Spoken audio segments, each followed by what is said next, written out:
All right. Good morning, everybody, and happy Thursday to you. Coming on to you real quick to share some good info. I have a meeting here soon, so I'm going to bust through this. Um, so some ways to deal with bedtime anxiety, and that for anybody who's dealing with that, worrisome stress, things like that. We know that that will keep us up, and we will just lay in bed awake, and our mind will just keep going and going. Now, obviously, not sleeping well has a lot of detrimental effects. Like your muscles won't grow as well, you don't recover as quickly, so on and so forth. So wanted to bring this to the forefront, A, because, it is related to fitness, and then B, because I do know a lot of people out there deal with it, myself included, and I have been getting better over the last year or so. So, starting out with, I'm not a therapist or anything like that. This is simply information that I have researched and I have tried myself, and it has helped immensely. So, thinking about the brain, kind of like a computer or a phone, right? And it does all of its various things throughout the day and so on and so forth. Well, at various times throughout the day, the brain kind of wants us to stop and pay attention to it. Almost like it needs to do an update. You know what I mean? Like your phone or your computer. And then, of course, if we're in the middle of work or something like that, we're like, no, not right now. No, right now, later. Da da da da da. So we ignore it, throughout the day. We're like, no, now is not a good time. And I'm not saying that we should have like some kind of serious breakdown in the middle of the day, just making us aware, like, hey, this happens. So what ends up occurring is after all these times of being shut down and scheduled till later and so on and so forth, um, all this stuff has a tendency to come at us at bedtime, when everything is finally slowing down. Hopefully there's no TV, and everything gets quiet. And bear with me, I've got my notes, so when I'm looking away, you guys know what I'm doing. Um, so an essential thing to start right here is, to kind of head it off at the pass, is that we schedule our worry time. Now, the other day we talked about journaling and how great it could be, or how great it can be, excuse me. So scheduling worry time is actually like stopping what you're doing and, maybe doing a brain dump, or, maybe looking at your schedule for the next day or so, and then, heading things off the past that you're worried about, writing out your shopping list, whatever. But just getting stuff out, or possibly even sharing it with your significant other, or live with a friend or something, just to get some stuff out. Not necessarily diving into a deep conversation unless y'all are both good with that and whatever.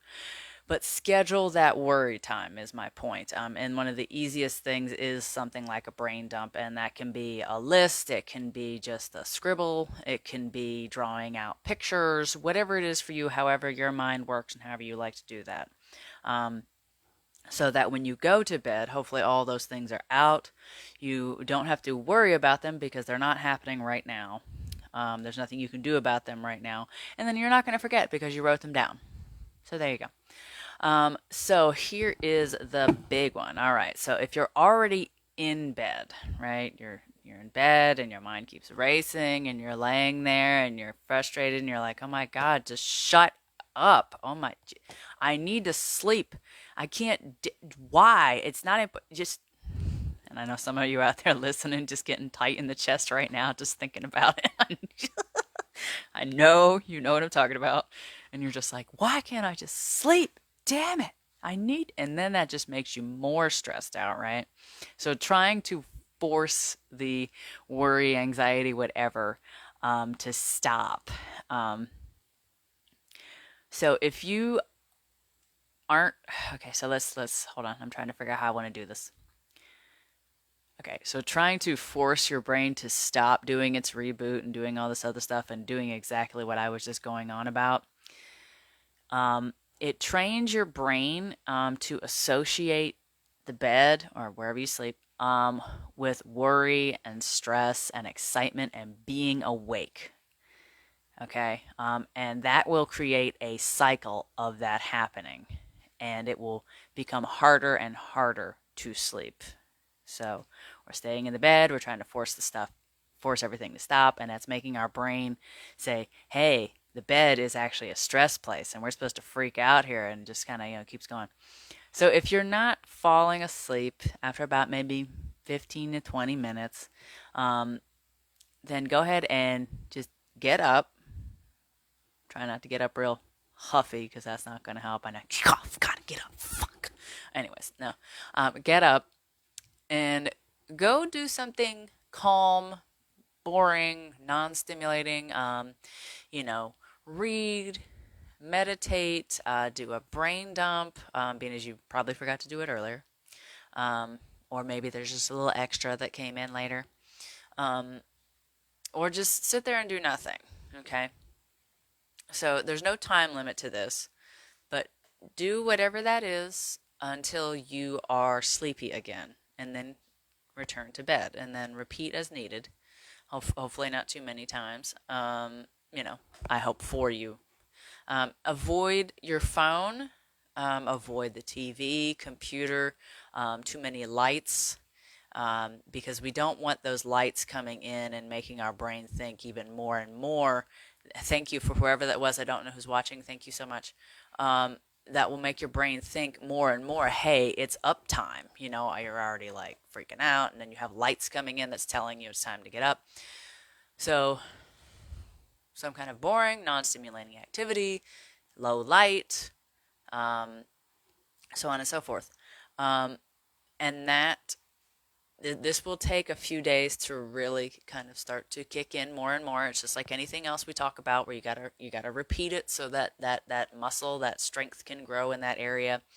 You're probably going to be extra tired for a few days, but you will start to have better sleep, as you train your brain that bed is for sleep. And as the brain learns that, your sleep will improve.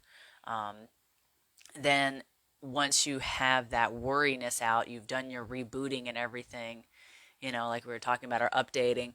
Our updating, excuse me, not our rebooting, but our updating, addressing our worries and everything. Once you have done that, then if you want to add in some extra things to help with sleep, then you can do that, meditation, deep breathing, mindfulness, things like that. Then you can add those in.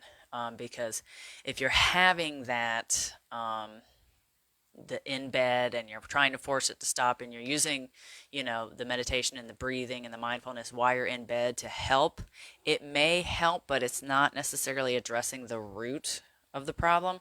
And whereas the root of the problem, if this is what's going on for you, is the worries and the anxiety and stuff. So we want to address those first. Okay, those are addressed, those are acknowledged, we've got them out. All right, now we're going to do a little bit more, to really bring the body and everything into calm state so that we can get to sleep.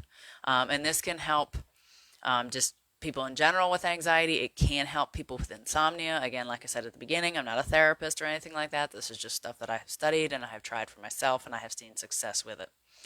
So I hope this helps, friends.